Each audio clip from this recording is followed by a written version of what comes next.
پاکستان میں ہندو اور عیسائی برادری کے لوگوں کے مذہب تبدیل کرنے اور مسلمان ہو جانے کے واقعات تو عام ہیں، لیکن کیا کبھی آپ نے ایسا قصہ بھی سنا ہے کہ کوئی پاکستانی اسلام چھوڑ کر یہودی مذہب اختیار کر لے، جبکہ اس کا تعلق ایک دینی مدرسہ چلانے والے مذہبی گھرانے سے ہو؟ جی ہاں، مولانا خلیل الرحمان نامی ایک ایسا شخص پاکستان میں موجود ہے جو دین اسلام کو ترک کر کے یہودی مذہب اختیار کر چکا ہے اور آج کل پاکستان کے اسرائیل کے ساتھ سفارتی تعلقات استوار کرنے کا ایجنڈا لے کر چل رہا ہے۔ مذہب تبدیل کرنے کے بعد مولانا خلیل الرحمان نے اپنا یہودی نام ڈیوڈ ایریل رکھا ہے اور پچھلے کئی برسوں سے اس کا یہ مطالبہ ہے کہ اسے پاکستانی پاسپورٹ پر اسرائیل جانے کی اجازت دی جائے۔ یاد رہے کہ اسرائیل دنیا کا واحد ملک ہے جس کا سفر کرنا پاکستانی پاسپورٹ پر ممکن نہیں، کیونکہ اس پر یہ واضح طور پر درج ہے کہ اس پاسپورٹ پر اسرائیل کا سفر کرنے پر پابندی ہے۔ پاکستان اسرائیل کو جائز ریاست تسلیم نہیں کرتا اور ملک بھر میں اسرائیل کے خلاف شدید جذبات پائے جاتے ہیں۔ ایسے میں تصور بھی محال ہے کہ پاکستان کا کوئی شہری خود کو صہیونیت کا پیروکار کہلوائے اور اسرائیل کی کھلم کھلا حمایت کرتا نظر آئے، لیکن اپنے آپ کو مسلمان سے ہونی یا مسلم زائونسٹ کہلانے والے ڈیوڈ ایریل کا مسلسل اصرار ہے کہ پاکستان اسرائیل کو تسلیم کرے اور اس سے سفارتی تعلقات استوار کرے۔ یاد رہے کہ صہیونیت یا زائونزم یہودیوں کی وہ قوم پرست تحریک ہے جس کی کوششوں سے سن 1967 میں اسرائیل کی سرزمین پر یہودی ریاست قائم ہوئی۔ اس تحریک کے پیروکاروں کو صہیونی یا زائونسٹ کہا جاتا ہے۔ پاکستانی پاسپورٹ پر اسرائیل کا سفر کرنے کی اجازت دیے جانے کے مطالبے پر قائم مولانا خلیل الرحمان عرف ڈیوڈ ایریل نے گزشتہ ایک مہینے سے نیشنل پریس کلب اسلام آباد کے سامنے واقع گراؤنڈ میں ایک احتجاجی کیمپ لگا رکھا تھا جس پر اسرائیل کا جھنڈا بھی آویزاں تھا۔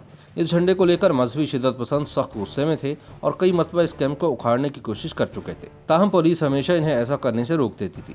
لیکن کچھ روز پیشتر پولیس کی موجودگی میں ہی مذہبی شدت پسندوں کا ایک گروہ اس کیمپ کو آگ لگانے میں کامیاب ہو گیا۔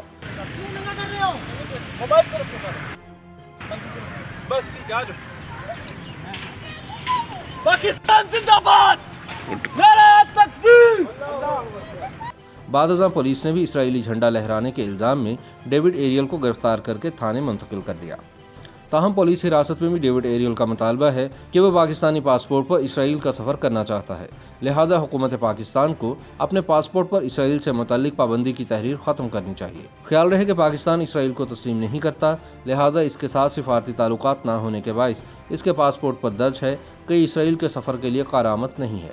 خیال رہے کہ ماضی قریب میں فیصل آباد کے ایک مذہبی گھرانے سے تعلق رکھنے والے ڈیوڈ ایریل کو علامہ خلیل الرحمان کے نام سے جانا جاتا تھا۔ اس کے والد مولانا قاری محمد یاسین فیصل آباد میں مدرسہ دارالقرآن کے نام سے دینی تعلیم دیتے تھے۔ خلیل نے دینی اور دنیاوی تعلیم اپنے آبائی شہر فیصل آباد سے ہی حاصل کی اور وہیں اپنے والد کے قائم کردہ مدرسے میں پڑھانا شروع کر دیا اور اسے مولانا خلیل الرحمان رحیمی کے نام سے جانا جانے لگا۔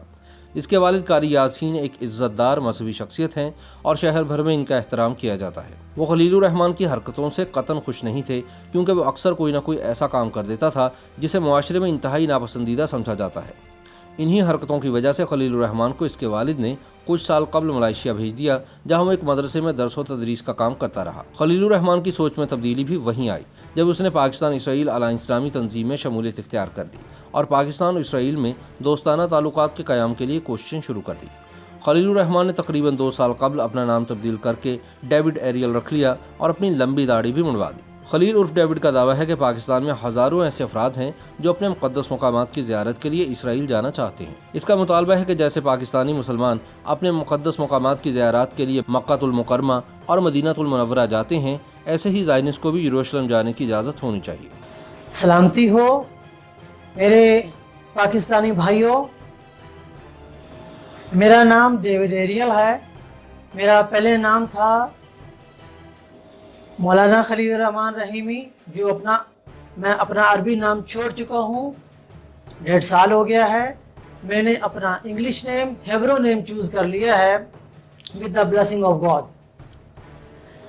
میں پاکستان اور اسرائیل ان 2 ملکوں کے درمیان میں پبلک کے اندر محبت چاہتا ہوں، تاکہ پبلک میں لوگوں کے درمیان میں نفرتیں ختم ہوں، محبتیں بڑھیں۔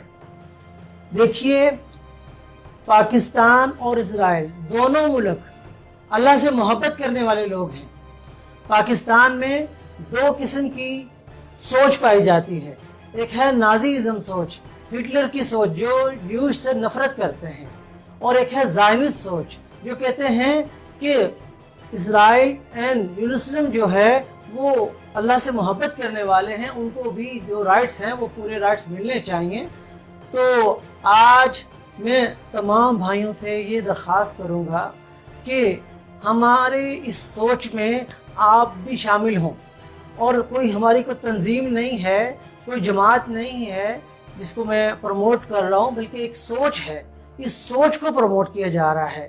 دوسری طرف سیکیورٹی اداروں کا کہنا ہے کہ سوشل میڈیا پر ڈیوڈ ایریل کے اسرائیل نواز بیانات اور مطالبات کی وجہ سے پولیس نے اسے اپنی حفاظتی تحویل میں لیا ہے۔ دریں اثنا سینٹ کی داخلہ امور کمیٹی کے چیئرمین رحمان ملک نے بھی اس معاملے کا نوٹس لیا اور اسلام آباد پولیس حکام سے معاملے کی تحقیقات کر کے آگاہ کرنے کی ہدایات جاری کی۔ رحمان ملک نے ٹویٹر پر ایک صارف کی جانب سے اسلام آباد میں اسرائیل کا پرچم لگانے پر تشویش کا اظہار کرتے ہوئے کہا کہ یہ کیسے ہو گیا۔ یاد رہے کہ ڈیوڈ ایریل نے 3 ماہ قبل وزارت خارجہ سے درخواست کی تھی کہ ان کے پاسپورٹ سے اسرائیل کے حوالے سے تحریر حذف کی جائے تاکہ وہ پاکستانی پاسپورٹ پر اسرائیل کا سفر کر سکیں۔ ان کی درخواست پر وزارت خارجہ نے ان کا پاسپورٹ ضبط کر لیا، جس پر وہ گزشتہ مہینے سے پریس کلب کے سامنے احتجاج کر رہا ہے۔ ڈیوڈ کا کہنا ہے کہ بہت سے پاکستانی پاسپورٹ کے بغیر اسرائیل کا سفر کر لیتے ہیں، لیکن وہ چاہتا ہے کہ اپنے پاکستانی پاسپورٹ پر ہی یروشلم جائے۔ حال ہی میں ڈیوڈ کا انٹرویو کرنے والے صحافی بلال ڈار کہتے ہیں کہ پاکستان میں بعض لوگ یہ سوچ رکھتے ہیں کہ اسرائیل کے ساتھ تعلقات قائم ہونے چاہیے، لیکن اس کے لیے عوامی سطح پر احتجاج ان کے لیے حیران کن تھا اور اسی بنا پر انہوں نے ڈیوڈ سے بات کی۔ انہوں نے کہا کہ پاکستانی معاشرے میں اسرائیل کے ساتھ تعلقات کے حوالے سے بات کرنا نہ صرف انتہائی معیوب سمجھا جاتا ہے بلکہ عوامی سطح پر یہ ناپسندیدہ ترین موضوع ہے۔ بلال ڈار کہتے ہیں کہ ڈیوڈ کا انٹرویو کرنے پر انہیں بھی تنقید کا نشانہ بنایا گیا۔ ان کا کہنا ہے کہ اگر حکومتی سطح پر اسرائیل کے ساتھ تعلقات استوار کرنے پر بات ہو سکتی ہے تو عوامی سطح پر بھی اس پر سخت رد عمل نہیں آنا چاہیے۔ YouTube پر گوگلی نیوز دیکھنے کے لیے youtube.com کی سرچ بار میں googly news T V type کریں۔ گوگلی نیوز کے پیج پر سرخ رنگ کے سبسکرپشن والے بٹن پر کلک کرنا نہ بھولیے۔ YouTube پیج پر اپلوڈ ہونے والی ویڈیوز سے باخبر رہنے کے لیے بیل آئیکن پر کلک کیجیے۔ آپ کو ہر نئی ویڈیو کے بارے میں نوٹیفیکیشن موصول ہو جائے گا۔